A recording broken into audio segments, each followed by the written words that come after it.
जस्तो नि मिराजी तपाईले एउटा धम्कीपूर्ण भाषा बोल्नुभयो, फेरि भदौ 23 र 24 जस्तै आन्दोलन गर्छौं भनेर भन्दै गर्दाखेरि तपाई आफैमा एउटा भगौडा जेन्जी हो, किनकि आह्वान गर्नुभयो र आफ्नो व्यापार सम्हालेर बसेको एउटा भगौडाले फेरि यस्तो खालको च्यालेन्ज गर्न लाज शरम लाग्दैन? नैतिकताले दिन्छ तपाईलाई? तपाई भगौडा जेन्जी हो, मैले सुरुमै भने, किनकि तपाईले आह्वान गर्नुभयो, माहौल उचाल्नुभयो, तर आफै व्यापार गरेर बस्नुभयो। तपाईलाई कुन नैतिकताले दिन्छ कि म जेन्जी हो भनेर अहिले सरकार सामु यस्तो खालको माग गर्न? हैन, यस्तो तपाईको शब्द चयन चाहिँ के गाह्रो हो? यो कुरामा चाहिँ रेस्पेक्टफुल पनि तपाई किन आउनु भएन भनेर तपाईले भन्नुभयो भने म एकदम सरल तरिकामा तपाईलाई जवाफ दिन सक्छु हेर्नुस् है। अब जे भन्नुभयो म यसको एन्सर गर्छु। भगौडा चाहिँ हैन बसेको किन भन्दाखेरि चाहिँ सुन्नुस् है। अब मैले खासमा त्यो कुरा क्ल्यारिफाई पनि गरिसकेको छु है। मेरो ज्यानमा चाहिँ धेरै धम्की आयो, तर म चाहिँ व्यापार गर्दै बसेन, म चाहिँ हेर्दै बसेँ। मेरो एउटा मात्र समूह थिएन नि त। ल यो चाहिँ विश्वासले पनि भन्छु मेरो हैन। तपाईले जवाफ दिनुस् न, तपाईलाई कस्तो खालको धम्की आयो, कहाँबाट आयो, सार्वजनिक गर्नुस्। प्रहरी छ, प्रशासन छ, तपाईले भनेको भरमा विश्वास गर्नुपर्ने, भनेको भरमा विश्वास गर्नु पर्दैन। हैन, यो प्रश्न मिराजीलाई हो, कृपया उहाँको सहायकले दिनु पर्दैन यो जवाफ। मिराजीलाई यो प्रश्न, किनकि यो देशमा आज आगो बलेको छ, आज पाउनुपर्ने सरकारी सेवा सुविधा जनताले पाएका छैनन्। तपाईहरुले म नेतृत्वकर्ता हुँ भन्दै गर्दाखेरि यसको भागीदार तपाईहरु हो कि हैन? तपाईहरु कानुनी कठघरामा उभिनु पर्छ कि पर्दैन? केको भागीदार भन्नु? सरकारी संरचना जलाइएका छन्, व्यक्तिका घर तोडफोड गरिएको छ, यसको कसले गर्छ? यसको क्षतिपूर्ति यसको क्षतिपूर्ति यसमा घुसपेट भएको भन्ने कुरा तपाईले बुझ्नु भएको कि छैन? तपाईलाई क्वेशन सोध्नु। घुसपेट कसले गरेको भनिदिनुस् न त। घुसपेट त्यसको लागि त छानबिन आयोग गठन भएको छैन भन्नु त, त्यो तपाईले भन्न सक्नुहुन्छ अहिले?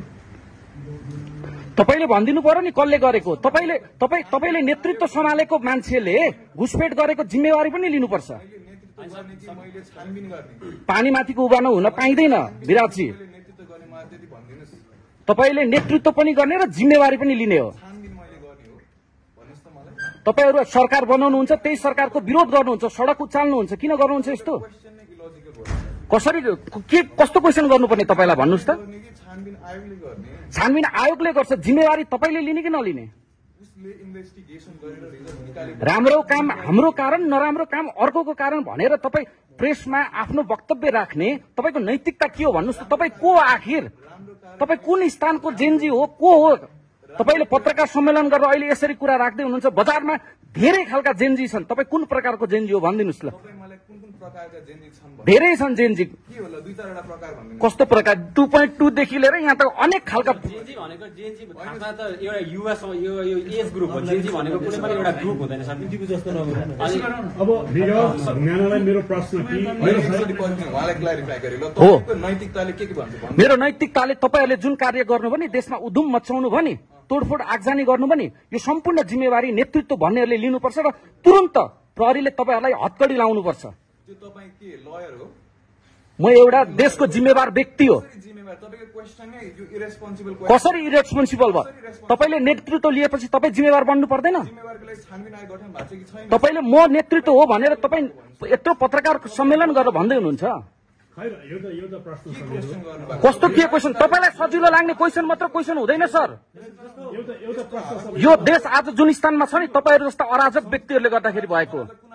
कुन आधारमा? यत्रा तोडफोड आगजनी देख्नुहुन्न? जिम्मेवार तपाई बन्नुपर्छ। किन होइन? तपाई नेतृत्वकर्ता बनेर आइराख्नु भएको छ नि, तपाई जिम्मेवार होइन?